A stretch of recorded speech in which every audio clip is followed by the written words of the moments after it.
Hi, competitive aspirants. Welcome to Ravisar GK and Current Affairs online classes. అలాగే రవిసార్ GK YouTube channel ఎంతో అద్భుతమైనటువంటి hard వర్క్తో press information bureau, news on air, DD news లాంటి, అలాగే the Hindu news paper లాంటి English medium సోర్సెస్ని base చేసుకొని చాలా అద్భుతమైనటువంటి కరెంట్ అఫైర్స్ని మన యాప్లో జనవరి నుంచి మే నెల 2026 వరకు అప్లోడ్ చేయడం జరిగింది. వాటికి సంబంధించిన పీడిఎఫ్స్ని కూడా పర్చేజ్ చేసిన వారికి అలాగే యాప్లో పెట్టడం జరిగింది. కాబట్టి జూన్ నెలకి సంబంధించిన కరెంట్ అఫైర్స్ ప్రిపరేషన్లో ఉన్నాయి. వాటిని మరికొద్ది ఒక 1 వీక్ 10 డేస్లో అప్లోడ్ చేయడం జరుగుతుంది. జూలైదైతే moreover August 1st 2nd డేట్స్లో మీకు అప్లోడ్ చేయడం జరుగుతుంది. కాబట్టి నోటిఫికేషన్స్ ఎప్పుడో సెప్టెంబర్ గ్రూప్ 2 ఉంది, లేకపోతే August group 2, group 1 SI constables ఉన్నాయి, అక్టోబర్లో డిఎస్సి ఉంది అని కాకుండా ఇప్పటి నుంచి ప్రిపేర్ అయితే మీకు చాలా అత్యద్భుతంగా ఉపయోగపడుతుంది. అయితే మన ఛానల్ని సబ్స్క్రైబ్ చేసుకోండి, మన యాప్ని డౌన్లోడ్ చేయండి, కోర్స్ పర్చేజ్ చేసుకోండి. అలాగే నెక్స్ట్ మండే అంటే 13 జూలై 2026 నుంచి డైలీ 10 ప్రశ్నలతో ఫ్రీ టెస్ట్ సిరీస్ని మన యాప్లో అప్లోడ్ చేయడం జరుగుతుంది. దానికి సంబంధించి ఎర్లీ మార్నింగ్ 6 o'clockకి టెస్ట్ ఓపెన్ అవుతుంది. ఈవినింగ్ దానికి సంబంధించిన ఎక్స్ప్లెనేషన్ అత్యద్భుతంగా మీకు అందించడం జరుగుతుంది. అయితే డైలీ కరెంట్ అఫైర్స్లో భాగంగా ఇప్పుడు మనం జూలై 8, 2026 కరెంట్ అఫైర్స్ని చాలా అత్యద్భుతంగా చూద్దాం. ఫుల్ కోర్స్ అయితే మాత్రం యాప్లో అత్యద్భుతంగా మీకు అందించడం జరుగుతుంది. రైట్, డైలీ కరెంట్ అఫైర్స్లో భాగంగా మనకి జూలై 8, 2026లో కీలకంగా మనకి ఒక 5 ఇంపార్టెంట్ అయినటువంటి టాపిక్స్ జరిగాయి. చాలా అత్యద్భుతం. ఈ డైలీ కరెంట్ అఫైర్స్లో మిస్ అయినవి టాపిక్ వైజ్గా మోర్ ఓవర్ 15-16 టాపిక్స్ యాప్లో మీకు ప్రతి మంత్ అప్లోడ్ చేయడం జరుగుతుంది. అయితే ఫస్ట్ మనకి జాతీయ అంశాలు 3 కీలకమైన అంశాలు జరిగాయి. అవి చాలా ఇంపార్టెంట్ అయిన అంశాలు, వాటిని చూద్దాం. దాని తర్వాత అంతర్జాతీయం ఒక అంశం జరిగింది, అది ఇంపార్టెంట్ది, దాన్ని కూడా చూద్దాం. సమావేశాలు, దీనికి సంబంధించిన ఒక అంశం జరిగింది, వాటిని చూద్దాం. క్రీడా రంగానికి సంబంధించి కూడా చాలా అత్యద్భుతమైనది, తెలంగాణ రిలేటెడ్ అంశం ఒకటి జరిగింది, దాన్ని చూద్దాం. అలాగే వార్తల్లోని వ్యక్తులు, ఒక మరణము, ఒక అపాయింట్మెంట్ జరిగింది. ఈ 5 ఇంపార్టెంట్ టాపిక్స్ని ఇప్పుడు మనం చూద్దాం. Coming to the first explanation, జాతీయము అన్నటువంటి దీనికి మనం చూద్దాం. చాలా చాలా ఇంపార్టెంట్. దీనికి ద హిందూ న్యూస్ పేపర్ మనకి సోర్స్, చాలా ఇంపార్టెంట్ అయిన అంశం. ఎక్కువ మంది ఫోకస్ చేయకపోవచ్చు, ఇంగ్లీష్ మీడియం వాళ్ళు ఆ పేపర్ చదివే వారికి ఇది అవైలబుల్గా ఉంటుంది. నర్మదా ప్రాజెక్ట్ చాలా చాలా ఇంపార్టెంట్ అయిన అంశం ఇది. నర్మదా ప్రాజెక్ట్ చెల్లింపులపై 4 రాష్ట్రాల ఒప్పందం. ఆ రాష్ట్రాలేవి, ఎవరి సమక్షంలో ఒప్పందాలు జరిగాయి, ఎందుకోసం ఈ ఒప్పందం జరిగింది, ఇంతకంటే ముందు జూన్ నెలలో ఇలాంటి ఒప్పందాలే జరిగాయి, ఆ ఒప్పందాలు ఏమిటి అన్నది ఇప్పుడు మనం చాలా క్లియర్ కట్గా చూద్దాం. ఈ ఒప్పందం కుదుర్చుకున్న తేదీ జూలై 7, 2026. ఈ ఒప్పందం కుదుర్చుకున్న ఆ 4 రాష్ట్రాలు ఏమిటి అంటే మహారాష్ట్ర, గుజరాత్, రాజస్థాన్ అండ్ మధ్యప్రదేశ్ అనే ఈ 4 రాష్ట్రాలు నర్మదా ప్రాజెక్టు చెల్లింపుల పైన ఒక ఒప్పందాన్ని కుదుర్చుకున్నాయి. అయితే ఈ ఒప్పందం అనేది మనకి న్యూఢిల్లీలో జూలై 7, 2026న కేంద్ర హోంశాఖ మంత్రి అమిత్ షా గారు, కేంద్ర జలశక్తి శాఖ మంత్రి సిఆర్ పాటిళ్ల సమక్షంలో ఈ 4 రాష్ట్రాల ముఖ్యమంత్రులు, మహారాష్ట్ర ముఖ్యమంత్రి దేవేంద్ర ఫడ్నవీస్, అలాగే గుజరాత్ ముఖ్యమంత్రి చాలా చాలా ఇంపార్టెంట్ అయినటువంటి అంశము భూపేంద్ర పటేల్, అలాగే రాజస్థాన్ ముఖ్యమంత్రి భజన్ లాల్ శర్మ, అలాగే మధ్యప్రదేశ్ ముఖ్యమంత్రి మోహన్ యాదవ్లు సంతకాలు చేయడం జరిగింది. చాలా చాలా ఇంపార్టెంట్ అయినటువంటి అంశం. అయితే ఈ సంతకాలు ఒప్పందం ప్రకారము ఏమిటి, దీనిలో స్పెషాలిటీ ఏమిటి అన్నది చూస్తే, పెండింగ్ లో ఉన్న బకాయిలు పరిష్కారం కోసం, అదే మొత్తం సర్దార్ సరోవర్ డ్యామ్ కట్టినప్పుడు 4 రాష్ట్రాలు ఈ నీటిని పంచుకుంటున్నాయి. ఈ 4 రాష్ట్రాలకు సంబంధించిన బకాయిలని ఒకేసారి సెటిల్మెంట్ చేయడం ద్వారా పరిష్కరించడం జరుగుతుంది. చాలా చాలా ఇంపార్టెంట్ ఈ ఒప్పందం ప్రకారం. అయితే అది దానికి సంబంధించినటువంటి అంశం. నర్మదా నదికి అడ్డంగా కట్టిన సర్దార్ సరోవర్ డ్యాము చెల్లింపులకు సంబంధించిన 4 రాష్ట్రాల ఒప్పందం ఒకేసారి చెల్లింపులు చేస్తారు. ఇప్పుడు అలాంటి ఒప్పందాలే మరికొన్ని కూడా జరిగాయి రీసెంట్ గా. వాటిని కూడా అమిత్ షా గారు, కేంద్ర హోంశాఖ మంత్రి, ఈ సందర్భంగా మనకి చెప్పడం జరిగింది. అవేమిటో ఒకసారి మనం చూద్దాం. ఏమిటంటే సింపుల్ గా చాలా చాలా ముఖ్యమైన అంశం. 2026 జూన్ 29న చాలా ఇంపార్టెంట్ అయినటువంటి అంశం ఇది. ఈ 3 దశాబ్దాల వివాదంగా ఉన్నటువంటి యమునా వాటర్ ప్రాజెక్టు నిర్మాణము మరియు అమలు కోసం రాజస్థాన్ హర్యానాల మధ్య ఒక ఒప్పందం కుదిరింది. ఇది కూడా చాలా ఇంపార్టెంట్. రాజస్థాన్ హర్యానాల మధ్య కుదిరింది. యమునా నది పునరుజ్జీవనానికి, టు రెజ్యునేట్ ద యమునా రివర్, కిషౌ అనే ఒక బహుళార్థ సాధక ప్రాజెక్టును అమలు చేసేందుకు ఏకంగా 6 రాష్ట్రాలు 2026 జూన్ నెలలో 16వ తేదీన ఒక ఒప్పందాన్ని కుదుర్చుకున్నాయి. ఆ 6 రాష్ట్రాలు ఏమిటంటే హిమాచల్ ప్రదేశ్, ఉత్తరాఖండ్, ఢిల్లీ, ఉత్తరప్రదేశ్, హర్యానా మరియు రాజస్థాన్. అలాగే ఇక్కడ రాజస్థాన్ హర్యానాల మధ్య యమునా వాటర్ ప్రాజెక్టు నిర్మాణం కోసం ఒక 3 దశాబ్దాల చరిత్ర కలిగిన, వివాదం కలిగిన ఒక ఒప్పందం కుదిరిందన్నాం కదా. దానికి సంబంధించినటువంటి డీటెయిల్స్ లో మనకి మరొక 2 పాయింట్స్ ఉన్నాయి. అవి చూద్దాం మనం. చూడండి, రాజస్థాన్ హర్యానాలు 1994 మే 12న అప్పర్ యమునా రివర్ బోర్డ్ అంటారు, UYRB, upper Yamuna river board ఒప్పందాన్ని అమలు చేస్తాయి. దీని ఒప్పందం ప్రకారం, లేటెస్ట్ గా జరిగిన ఒప్పందం ప్రకారం, ఈ UYRB ఒప్పందం ప్రకారం రాజస్థాన్ మాధిని కుండ్ బ్యారేజ్ నుంచి వర్షాకాలంలో నీటిని పొందుతుంది ఈ ఒప్పందం ప్రకారం.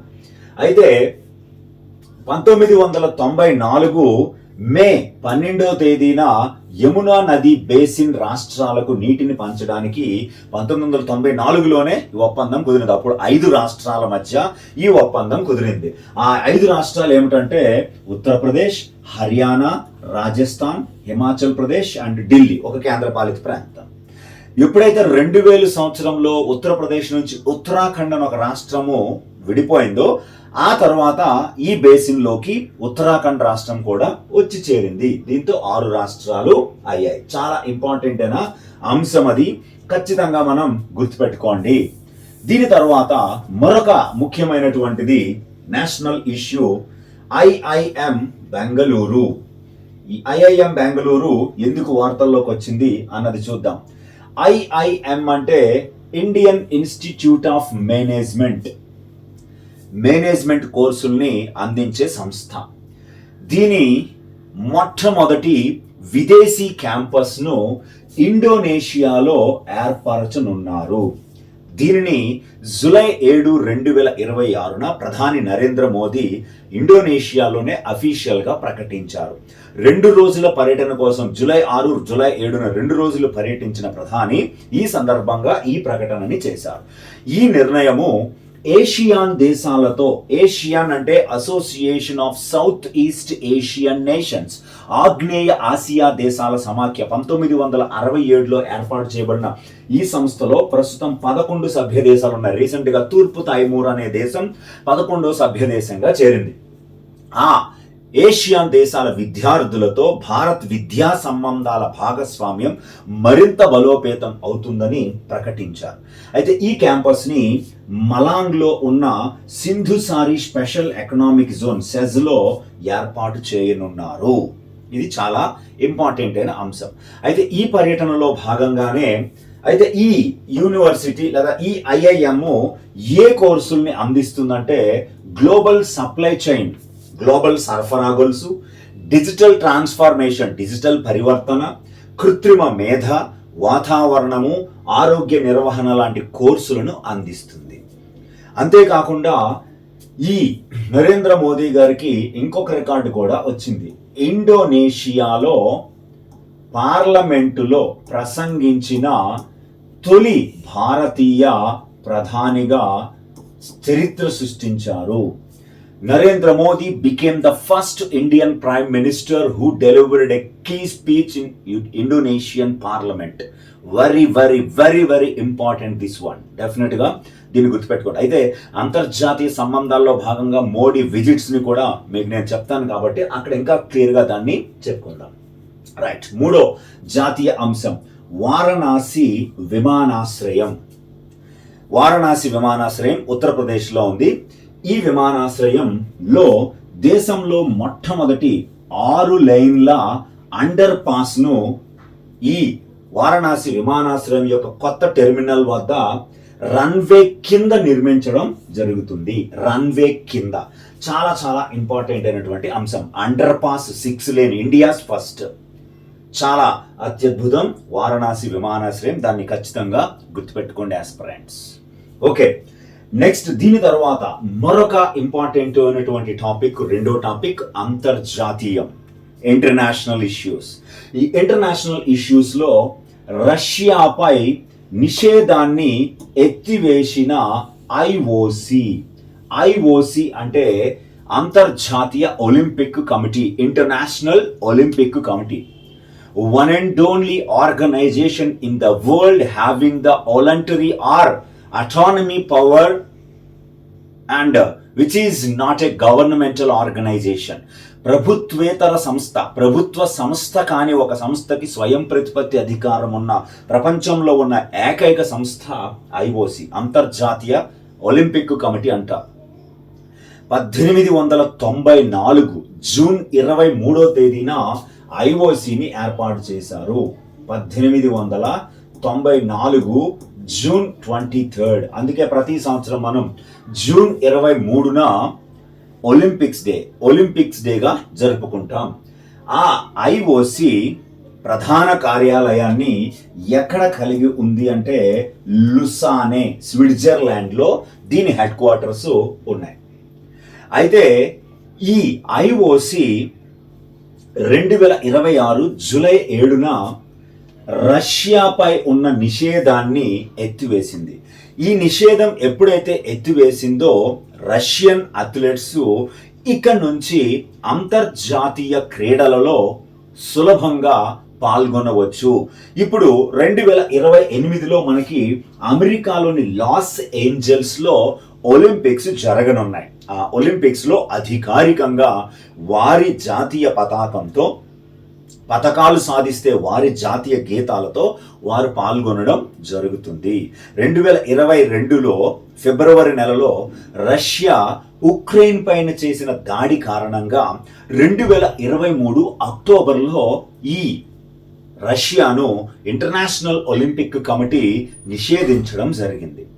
దాని వలన వారు న్యూట్రల్ అథ్లెట్స్ గా 2023 అక్టోబర్ 2024లో ప్యారిస్ ఒలింపిక్స్ జరిగాయి. ఆ ఒలింపిక్స్ లో రష్యా అథ్లెట్లు తటస్థ క్రీడాకారులుగా పాల్గొన్నారు, న్యూట్రల్ ప్లేయర్స్ గా పాల్గొన్నారు. చాలా ఇంపార్టెంట్ అయిన అంశం. ప్రస్తుతం ఐఓసి అధ్యక్షులు క్రిస్టీ కోవెంట్రీ. ఈ క్రిస్టీ కోవెంట్రీ జింబాబ్వే అనే దేశానికి చెందినటువంటి వారు.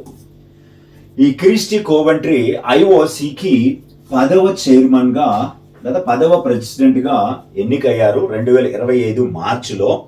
2025 జూన్ నుంచి బాధ్యతలు స్వీకరించారు. ఐఓసి చరిత్రలో మొట్టమొదటి మహిళా అధ్యక్షులుగా చరిత్ర సృష్టించారు. అత్యంత చిన్న వయసు అధ్యక్షులుగా క్రిస్టీ కోవెంట్రీ చరిత్ర సృష్టించారు. జింబాబ్వే స్పోర్ట్స్ మినిస్టర్గా పనిచేసి ఐఓసీకి అధ్యక్షులు అవడం జరిగింది. చాలా ఇంపార్టెంట్. ఐఓసీ అధ్యక్షుని యొక్క పదవీ కాలము 9 సంవత్సరాలు. ఎన్నికైన రోజు నుంచి 9 సంవత్సరాలు ఏకదాటిగా పనిచేస్తారు. అయితే ఇక్కడే చాలా ముఖ్యమైన అంశం ఉంది. అవసరమైతే మరొక 3 సంవత్సరాలు పొడిగిస్తారు. అంటే ఓవరాల్గా పొడిగిస్తే ఐఓసీ అధ్యక్షులు 12 సంవత్సరాల పాటు పనిచేస్తారు. అయితే క్రిస్టీ కోవెంట్రీ కంటే ముందు జర్మనీకి చెందిన థామస్ బాక్ పనిచేశారు. ఆయన 2012లో ఎన్నికయ్యారు. 2012 నుంచి కంటిన్యూస్గా 2024 వరకు పనిచేశారు. అంటే ఆయన పదవీ కాలం 12 సంవత్సరాలు కొనసాగింది. ఇది అంతర్జాతీయ అంశం. నెక్స్ట్, క్రీడా రంగానికి సంబంధించినటువంటి అంశం. ఇది చాలా ముఖ్యమైనటువంటి అంశము. ఖచ్చితంగా దీన్ని మనం గుర్తుపెట్టుకోవాలి. Khelo India youth games KIYZ 2026 KIYZ ఇవి మనకి 21 సంవత్సరాల వయసు కలిగినటువంటి పాఠశాల స్థాయి, కళాశాల స్థాయి నుంచి ఆటల పట్ల ఆసక్తిని పెంపొందించడం, భవిష్యత్తులో ఒలింపిక్స్ లాంటి పెద్ద పెద్ద క్రీడలలో పతకాలు సాధించేలా గ్రాస్ రూట్ లెవెల్ నుంచి తర్ఫీదునివ్వడం కోసం 2018లో ప్రారంభించిన ఉద్యమమే ఖేలో ఇండియా. ఖేలో ఇండియా అంటే కమ్ లెట్స్ ప్లే అని అర్థం. ఇవి యాక్చువల్గా 2018లో ఖేలో ఇండియా స్కూల్ గేమ్స్గా ప్రారంభమయ్యాయి. ఆ తర్వాత అవి 2019లోనే యూత్ గేమ్స్గా మారి అండర్ 21 సంవత్సరాల లోపు వయసు కలిగిన వారితో పార్టిసిపేట్ చేస్తూ ఉన్నారు. వారికి అత్యద్భుతంగా ఈ క్రీడలను నిర్వహించి మెరికల్ లాంటి క్రీడాకారుల్ని ఎంపిక చేసి వారికి 8 సంవత్సరాల పాటు సంవత్సరానికి 5 లక్షల స్కాలర్షిప్ చొప్పున 40 లక్షలు వారి క్రీడల్ని ఎంకరేజ్ చేయడానికి అందించడం జరుగుతుంది. IOA ద్వారా, ఇండియన్ ఒలింపిక్ అసోసియేషన్. జయ విజయ అనే మస్కట్స్తో ఈ ఖేలో ఇండియా యూత్ గేమ్స్ని నిర్వహిస్తున్నారు. అయితే 2026 క్రీడలకు సంబంధించి ఇవి 8వ క్రీడలు. ఈ క్రీడలు 2026 నవంబర్ నెలలో జరగనున్నాయి. అయితే ఈ రోజున జూలై 8, 2026 కేంద్ర క్రీడల శాఖ మంత్రి మన్సుఖ్ మాండవీయ 2026లో 8వ ఖేలో ఇండియా యూత్ గేమ్స్ తెలంగాణలో జరగనున్నట్లు ప్రకటించారు. దీంతో ఈ క్రీడలు తెలంగాణలో జరగడం ఇదే తొలిసారి కానుంది. దక్షిణ భారత రాష్ట్రాల్లో ఈ క్రీడలు జరగడం ఇది రెండోసారి. ఎందుకంటే గతంలో 2024లో తమిళనాడు రాష్ట్రం నిర్వహించింది. అయితే లాస్ట్ ఇయర్ 7వ ఎడిషన్ 2025లో 7వ క్రీడలను బీహార్ అనే ఒక రాష్ట్రము నిర్వహించింది. ఇది కూడా చాలా కీలకమైనటువంటి అంశము.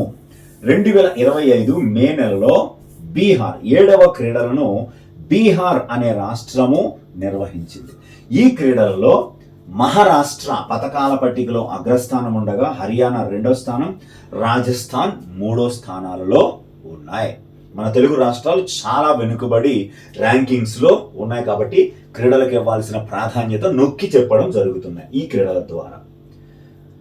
ఓకే, దీని తర్వాత మరొక కీలకమైనది సమావేశాలు, సమ్మిట్స్ అన్నటువంటి దాన్ని ఇప్పుడు మనం చూద్దాము. చాలా ఇంపార్టెంట్ అయినటువంటి సమ్మిట్ ఒకటి జరిగింది, దాన్ని చూద్దాం. బ్రిక్స్ మహిళా మంత్రుల సమావేశం, బ్రిక్స్ ఉమెన్ మినిస్టీరియల్ కాన్ఫరెన్స్ అంటారు. 2026 జనవరి 1 నుంచి బ్రిక్స్కి సంబంధించిన చైర్మన్ బాధ్యతలను భారత్ స్వీకరించింది. ఇది 2026 డిసెంబర్ 31 వరకు కొనసాగుతుంది. ఆ చైర్మన్షిప్లో భాగంగా భారీగా వివిధ రకాల వర్కింగ్ గ్రూప్స్, వివిధ రకాల మినిస్టీరియల్ లెవెల్ కాన్ఫరెన్సెస్ని నిర్వహిస్తుంది. అందులో భాగంగా మహిళా మంత్రుల సమావేశం ఈ రోజు ప్రారంభమైంది. జూలై 8, 9 రేపు కూడా జరగబోతుంది 2026. ఎక్కడ జరిగిందంటే కేరళలోని కొచ్చిలో నిర్వహించారు. బ్రిక్స్ సభ్య దేశాల నుంచి మహిళా మంత్రులు హాజరయ్యారు. మహిళా సాధికారత మరియు సుస్థిరాభివృద్ధిపై సహకారాన్ని బలోపేతం చేయడంపై ఈ సదస్సును కేంద్ర మహిళా శిశు మంత్రిత్వ శాఖ నిర్వహించింది. అన్నపూర్ణాదేవి గారు కూడా ఈ సమావేశానికి మొదటి రోజున హాజరయ్యారు. చాలా ఇంపార్టెంట్. ఎక్కడ జరిగిందన్నది ఇంపార్టెంట్. ఇక్కడ థీమ్ ఏమీ తీసుకోలేదు. చాలా చాలా ఇంపార్టెంట్. బ్రిక్స్లో ప్రస్తుతం 11 సభ్య దేశాలు ఉన్నాయి. బ్రిక్స్లో ప్రారంభ సభ్య దేశాలు 4. అది బ్రిక్గా ఏర్పడింది. Brazil, Russia, India, China. 2010 తర్వాత 2011లో 5వ సభ్య దేశంగా మనకి దక్షిణాఫ్రికా, సౌత్ ఆఫ్రికా చేరడంతో ఇది బ్రిక్స్గా మారింది. 2024 జనవరి 1 నుంచి 5 కొత్త సభ్య దేశాలు చేరాయి. Iran, Ethiopia, Saudi Arabia, Egypt, UAE అనే 5 దేశాలు చేరితే 10 అయినాయి సభ్య దేశాలు. 2025 జనవరిలో ఇండోనేషియా అనే దేశం 11వ సభ్య దేశంగా చేరింది. Okay, right. నెక్స్ట్ దీని తర్వాత వార్తల్లోని వ్యక్తులు. ఒక నియామకం, ఒక మరణం ఉంది. ఒకసారి ఆ నియామకానికి సంబంధించిన వివరాలని చూద్దాం. ఈ నియామకం ఎవరు అంటే సిల్వానా టెన్రెరో.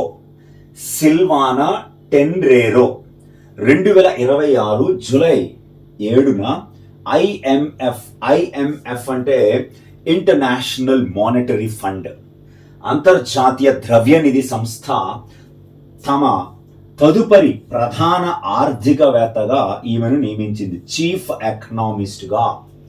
అయితే ఈమె పియర్ ఒలివర్ గౌరించాస్, ఫ్రాన్స్కు చెందినటువంటి వ్యక్తి. ఆయన స్థానంలో ఈమెని సిల్వానా టెన్రెరో నియమించబడ్డారు, chief economist for the IMF. ఈమె బ్రిటిష్ అర్జెంటీనా వ్యక్తి. ఇటలీ పౌరసత్వం కూడా ఉంది ఈమెకి. ఇటలీ పౌరసత్వం కూడా ఉంది. 2026 ఆగస్టు 10న ఈమె బాధ్యతలని స్వీకరించనున్నారు. లండన్ స్కూల్ ఆఫ్ ఎకనామిక్స్లో ఎకనామిక్స్ ప్రొఫెసర్గా దీర్ఘకాలంగా పనిచేస్తూ ఉన్నారు. రైట్, చాలా ఇంపార్టెంట్ అయిన అంశం ఇది, ఖచ్చితంగా గుర్తుపెట్టుకోండి. అయితే సిల్వానా టెన్రెరో పేరు ఖచ్చితంగా మనం గుర్తుపెట్టుకోవాలి. నెక్స్ట్ దీని తర్వాత ఒక మరణము. ఆ మరణము ఇప్పుడు చాలా ఇంపార్టెంట్. గిరీష్ భరద్వాజ్, ప్రముఖ ఆర్కిటెక్ట్. ఈయన జూలై 7, 2026న కర్ణాటకలోని దక్షిణ కన్నడ జిల్లాలోని సులియాలో మరణించారు అనారోగ్యం కారణంగా. ఈయన్ని బ్రిడ్జ్ మ్యాన్ ఆఫ్ ఇండియాగా పిలుస్తారు.